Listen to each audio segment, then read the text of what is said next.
Hi friends, അസ്സാം വലൈക്കും. Hibi Musafir vlog ചാനലിലേക്ക് എല്ലാവർക്കും സ്വാഗതം. ആയിഷ മസ്ജിദിലാട്ടോ, ഉമ്രപ്പള്ളി എന്നൊക്കെ പറയും.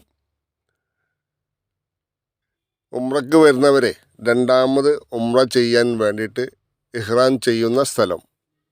അപ്പോൾ ഈ സ്ഥലം ഒരുവിധ ആൾക്കാർക്കൊക്കെ ഇവിടെ വരുന്ന ആൾക്കാർ, അതായത് ഉമ്രക്കൊക്കെ വന്ന ആൾക്കാർക്ക് നല്ല പരിചയമുള്ള സ്ഥലമായിരിക്കും ആയിഷ മസ്ജിദ്.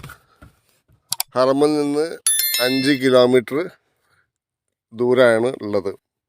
പ്രവാചകൻ്റെ പത്നി ആയിഷ ബീവി ഇവിടുന്നാണ് ഉംറ ചെയ്യാൻ വേണ്ടിയിട്ട് ഇഹ്റാം കിട്ടിയത്.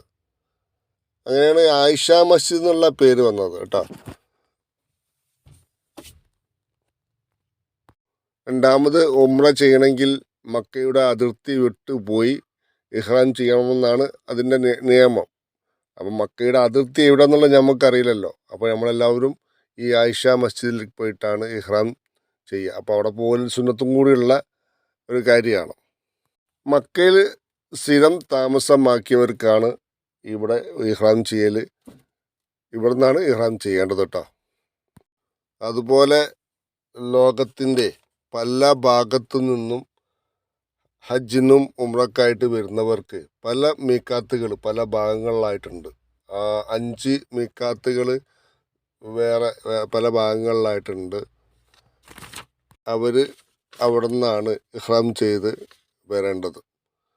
ഇപ്പം മദീനയിൽ നിന്നാണ് ഒരാൾ ഉംറക്ക് വരുന്നതെങ്കിൽ ദുൽ ഹുലൈഫ അബ്യാർ അലി എന്ന് പറഞ്ഞ സ്ഥലത്താണ്, അവിടെ നിന്നാണ് ഇഹ്റാം ചെയ്യണത്. റസൂൽ ഹജ്ജിന് വരുന്ന സമയത്ത് അവിടെ നിന്നാണ് ഇഹ്റാം ചെയ്ത് പോകുന്നത് എന്നുള്ളതാണ് അങ്ങനെ ചരിത്രത്തിൽ പറയുന്നത്. അതേമാതിരി തായിഫിൽ, റിയാദ് ഭാഗത്തു നിന്നൊക്കെ വരുന്നവർ തായിഫ് എന്നാണ് ഇഹ്റാം ചെയ്തത്. അതുപോലെ ജുഹ്മ, സൗദിയിലെ താബൂക്ക് ഭാഗത്തു നിന്ന്, അതായത് ഈജിപ്ത് മൊറോക്കൊക്കെ ആ ഭാഗത്തു നിന്ന് വരുന്നവർക്ക് ഇഹ്റാം ചെയ്യാൻ വേണ്ടിയിട്ട് അവിടെ 186 കിലോമീറ്ററാണ് ദൂരത്താണ് ആ മീക്കാത്തുള്ളത്. അതേമാതിരി തായിഫിലുള്ളത് കർണുൽ മനാസിൽ, അത് 78 കിലോമീറ്റർ ഭാഗത്തുള്ളത്. അങ്ങനെ പല ഭാഗത്തും ഉള്ള മീക്കാത്തുകൾ, ആ മീക്കാത്തു നിന്നാണ് ഇഹ്റാം ചെയ്ത് വരേണ്ടത്. അപ്പോൾ ഏറ്റവും അടുത്ത് കിടക്കുന്ന ഒരു മീക്കാത്താണ് ഈ ആയിഷ മസ്ജിദ്. ഹറമെന്ന് വളരെ കുറച്ച് ദൂരം, അതായത് 5 കിലോമീറ്റർ.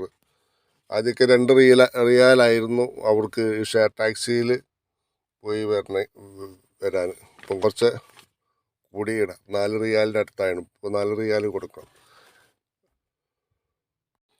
അപ്പോൾ ഇവിടെ വരുന്നവർക്ക് സ്ത്രീകൾക്കായാലും പുരുഷന്മാർക്കായാലും ഒക്കെ കുളിക്കാനും ഒക്കെ സൗകര്യം, ഇഹ്റാം ചെയ്യാനൊക്കെ ഉള്ള സൗകര്യങ്ങൾ, വളരെ വിശാലമായ വളരെ വലിയ പള്ളിയാട്ടോ. നമ്മളൊക്കെ ആര് വരികയാണെങ്കിൽ ആ ഒരു വെള്ള തുണി, അതേമാതിരി വെള്ള ഒരു പുതപ്പും, ഈ 2 വസ്ത്രങ്ങൾ മാത്രമാണ് ഉംറയ്ക്കുള്ളത്. അതിപ്പോൾ ഏത് രാജാവായാലും സാധാരണക്കാരനായാലും എല്ലാവർക്കും ഒരു വേഷം തന്നെയാണ്. അപ്പോൾ പ്രിയ സുഹൃത്തുക്കളെ, ഈ വീഡിയോ ഇവിടെ അവസാനിക്കുകയാണ്. വീഡിയോ ഇഷ്ടപ്പെടുകയാണെങ്കിൽ ലൈക്ക് ചെയ്യുക. അതേമാതിരി എന്തെങ്കിലും അഭിപ്രായം ഉണ്ടെങ്കിൽ ആ കമൻറ്റ് ബോക്സിൽ വന്ന് അറിയിക്കുക. അടുത്ത വീഡിയോ ആയിട്ട് വരുന്നവരെ ഇൻഷാ അല്ലാഹ്, അസ്സലാമു അലൈക്കും.